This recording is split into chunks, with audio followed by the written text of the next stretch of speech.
मोहिनी अपने माता पिता की इकलौती संतान थी। मोहिनी दिखने में जितनी सुंदर थी उतनी ही पढ़ाई में होशियार भी थी। साथ ही वो हमेशा दूसरों की मदद भी किया करती थी। मोहिनी के पिता राजेश एक प्राइवेट कंपनी में काम करते थे। वही मोहिनी की मां नैना एक हाउसवाइफ थी।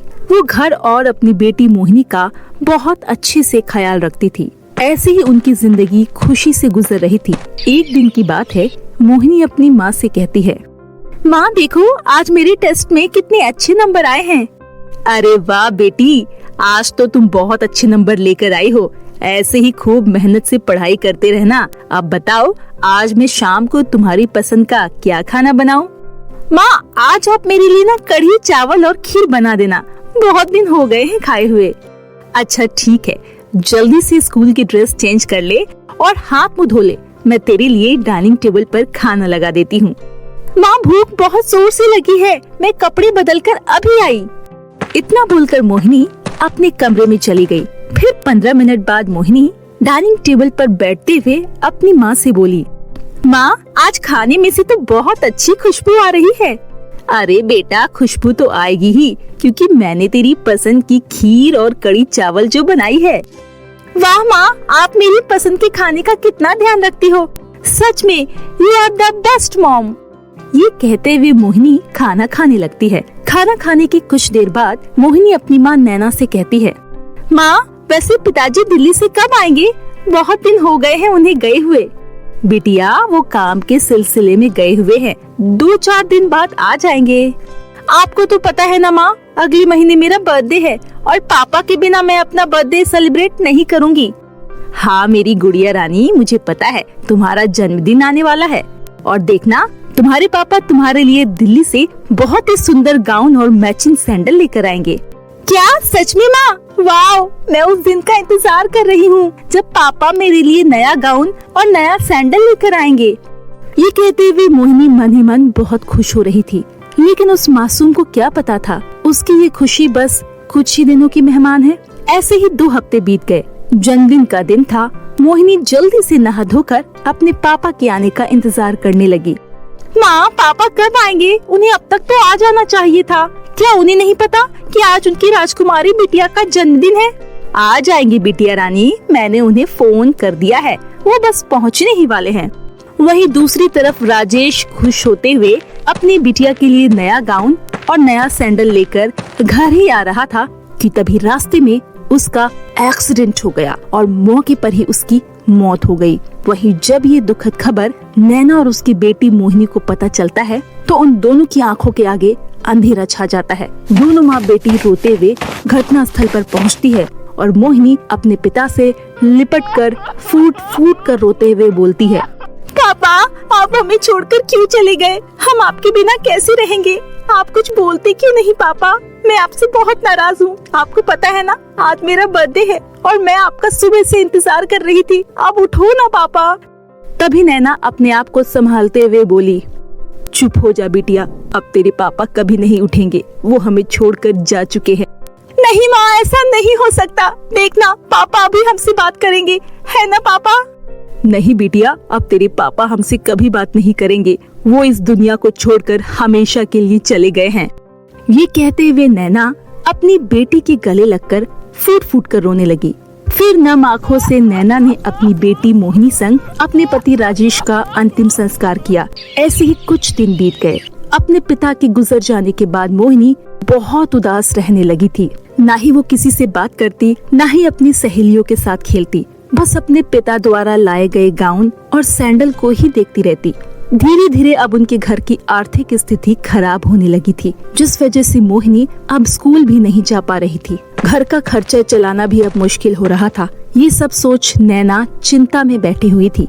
तभी घर पर सेठ कालिदास नामक एक आदमी आया और बोला, राजेश कहाँ है? मुझे उससे मिलना है। जी आप कौन हैं और आपको हमसे क्या काम है? मैं सेठ कालिदास हूँ। तुम्हारे पति राजेश ने मुझसे 1 साल पहले घर बनाने के लिए 50 लाख रुपए उधार लिए थे। मैं अपने पैसे वापस लेने आया हूँ। जी वो तो रहे नहीं, उनकी कुछ ही दिनों पहले एक सड़क दुर्घटना में मौत हो गई और वो हमें हमेशा के लिए छोड़कर चले गए। ये कहते हुए नैना रोने लगी। ओह सुनकर बहुत बुरा लगा, पर मुझे मेरे पैसे वापस चाहिए।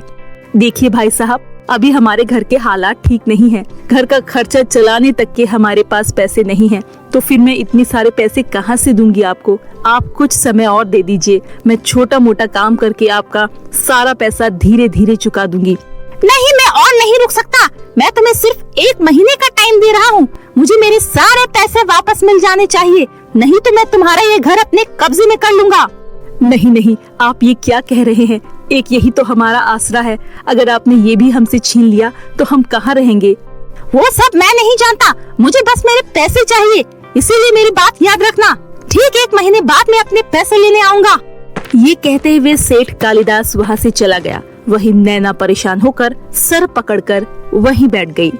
घर में खाने तक के पैसे नहीं हैं और ना ही मैं अपनी बेटी को स्कूल भेज पा रही हूँ। मुझे तो कुछ समझ नहीं आ रहा कि अब मैं क्या करूँ। सेठ कालिदास को 1 महीने के बाद मैं पैसा कहाँ से लाकर दूंगी? ये कहते हुए नैना सोच में पड़ गई। घर का खर्चा चलाने के लिए नैना अब आस पड़ोस में लोगों के कपड़े सिलने लगी। कपड़े सिलकर जो थोड़ी बहुत पैसे मिलते, उसी से वो 2 वक्त का खाना बड़ी मुश्किल से खा पाते थे। ऐसे ही 1 महीना बीत गया। सेठ कालिदास दोबारा नैना के घर आया और बोला, दरवाजा खोलो, आज 1 महीना पूरा हो गया है। मुझे मेरे पूरे पैसे वापस चाहिए। भाई साहब, अभी हमारे पास आपको देने के लिए पैसे बिल्कुल नहीं हैं।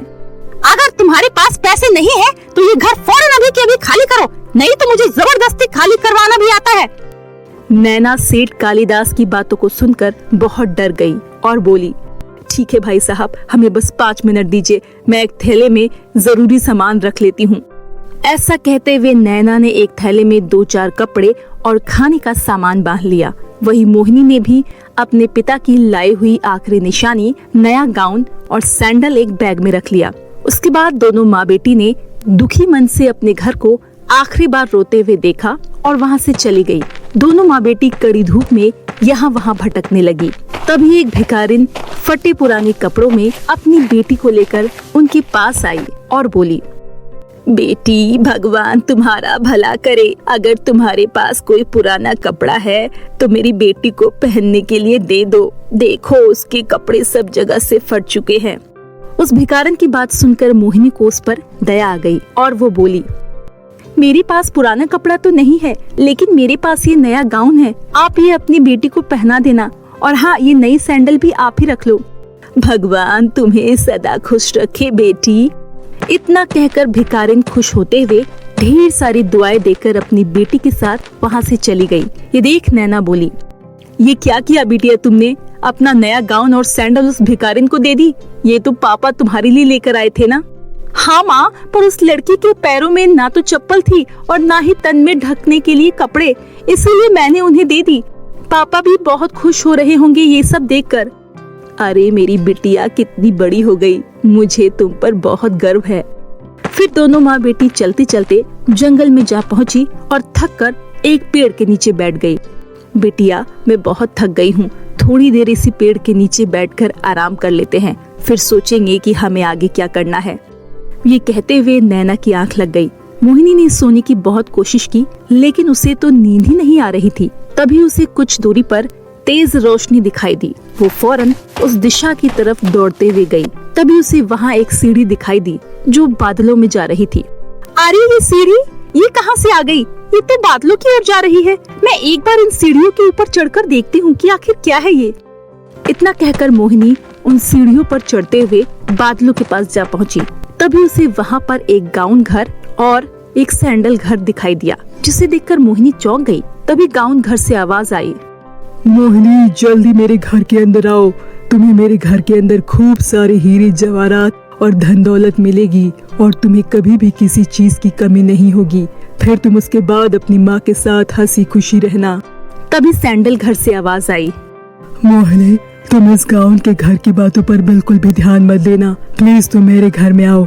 यहाँ पर बहुत सारे बच्चे बीमार हैं, उनकी मदद करो। मेरे घर पर आकर उन बच्चों की जान बचा लो। अब फैसला तुम्हारे हाथों में है।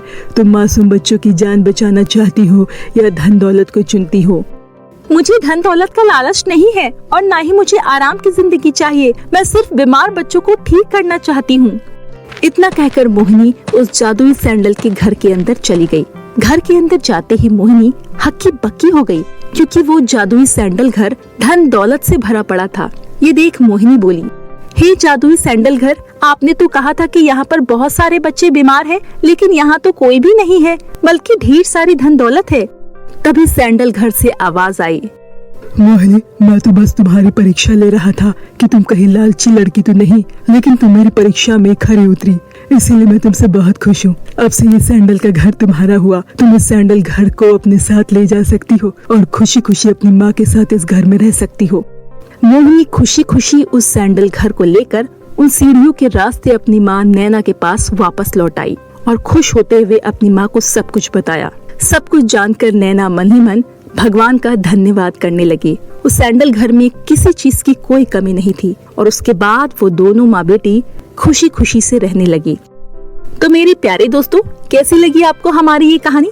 हमें नीचे कमेंट करके जरूर बताएं और हाँ, इसे अपने दोस्तों के साथ शेयर करें। और अगर अभी तक आपने हमारे चैनल को सब्सक्राइब नहीं किया तो जल्दी से नीचे लाल कलर का बटन दबाकर सब्सक्राइब करें और बेल आइकन दबाना ना भूलें, ताकि आप ऐसे ही नई मजेदार कहानियाँ देख सके। तो दोस्तों, तब तक के लिए आप अपना ख्याल रखिए। धन्यवाद।